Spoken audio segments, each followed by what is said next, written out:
கர்த்தருடைய பரிசுத்தமான நாம மகிமைப்படுவதாக. ஆசீர்வாதமான ஒரு நல்ல காலை நேரத்திலேயும் பாளையங்கோட்டை இந்திய தேவ சபையிலிருந்து காலை மன்னாவை உங்களுக்கு வழங்குவதில் மிகுந்த சந்தோஷம். கிருபையாய் கர்த்தர் ஒரு நல்ல நாளை தந்திருக்கிறார். இந்த நாளுக்காக கர்த்தரை ஸ்தோத்திரம் பண்ணுங்கள். இந்த நாளுக்கான தியான அதிகாரம் 1 ராஜாக்கள் 14ஆம் அதிகாரம். இந்த அதிகாரத்தில் முக்கியமான ஒரு சம்பவம் இடம்பெற்றிருக்கிறதை நீங்கள் வாசிக்க முடியும். யெரொபெயாமின் மகன் அபியா வியாதியில் விழுந்து விட்டான். இந்த வியாதியிலிருந்து அவன் பிழைப்பதற்கு யெரொபெயாம் தெரிந்து கொண்ட ஒரு பாதை, யெரொபெயாம் ராஜாவாவான் என்று சொன்ன அகியா என்கிற தீர்க்கதரிசியினிடத்திற்கு தன் மனைவியை வேஷம் மாறி அனுப்பி வைக்கிறான். கர்த்தர் தன்னிடத்திற்கு வருகிறதான யெரொபெயாமின் மனைவிக்கு சொல்லும்படியான வார்த்தையை அகியாவின் வாயிலே கர்த்தர் போடுகிறார். அந்த வார்த்தையை தான் நான் உங்களுக்கு வாசிக்கிறேன். 7ஆம் வசனம். நீ போய் யெரொபெயாமை நோக்கி, இஸ்ரவேலின் தேவனாகிய கர்த்தர் சொல்லுகிறது என்னவென்றால், ஜனத்தினின்று உன்னை நான் உயர்த்தி உன்னை இஸ்ரவேல் என்னும் என் ஜனத்தின் மேல் அதிபதியாக வைத்தேன். அடுத்த வசனத்தில் தொடர்ந்து இருக்குது. ஆண்டவர் ஒரு சாதாரணமான ஒரு வேலைக்காரனை ஜனத்துக்கு அதிபதியாக உயர்த்தினார். அவர் என்ன எதிர்பார்த்தாரு? இவன் தன்னுடைய தாழ்வில் தன்னை உயர்த்தினவருக்கு உண்மையாக நடந்து கொள்வான் என்று ஆண்டவர் எதிர்பார்த்தார். ஆனால் யெரொபெயாமோ தான் உயர்த்தப்பட்ட பொழுது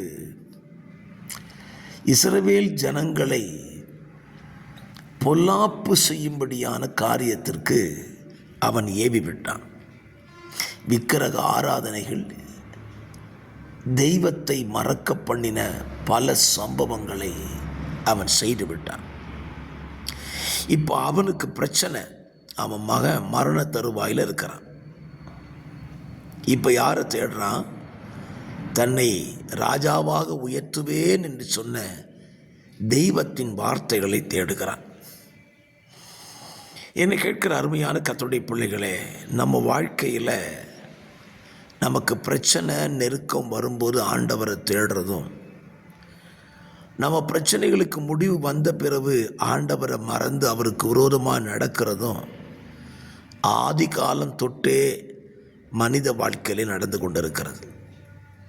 ஆனால் இது இன்றைக்கு நம்முடைய வாழ்க்கையில் நடக்கக்கூடாது.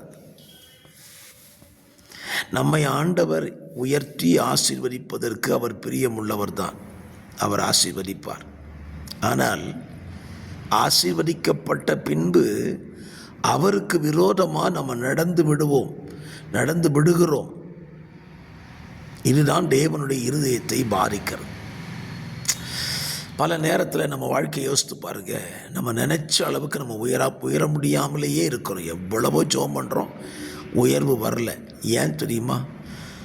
நம்மை குறித்த ஒரு பயம் ஆண்டவருக்கு உண்டு.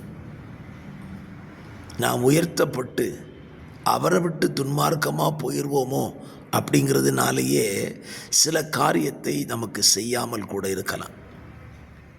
அப்படியானால் அவர் நம்மை நம்ப வேண்டும். என்ன உயர்வு வந்தாலும் உங்களையே நான் சார்ந்து நிற்பேன் ஆண்டவரே அப்படிங்கிற உறுதியை அவர் பெற்றுக்கொள்ளும் போது நம்மை ஆசீர்வதிக்கிறார்.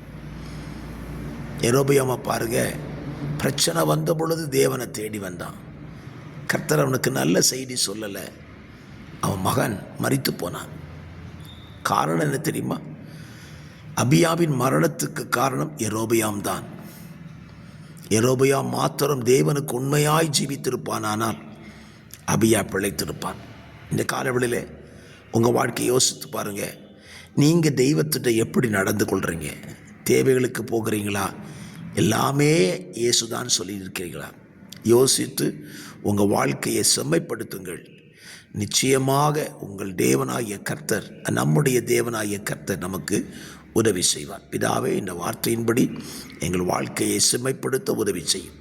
இயேசுவின் நாமத்தில் பிதாவே, ஆமென்.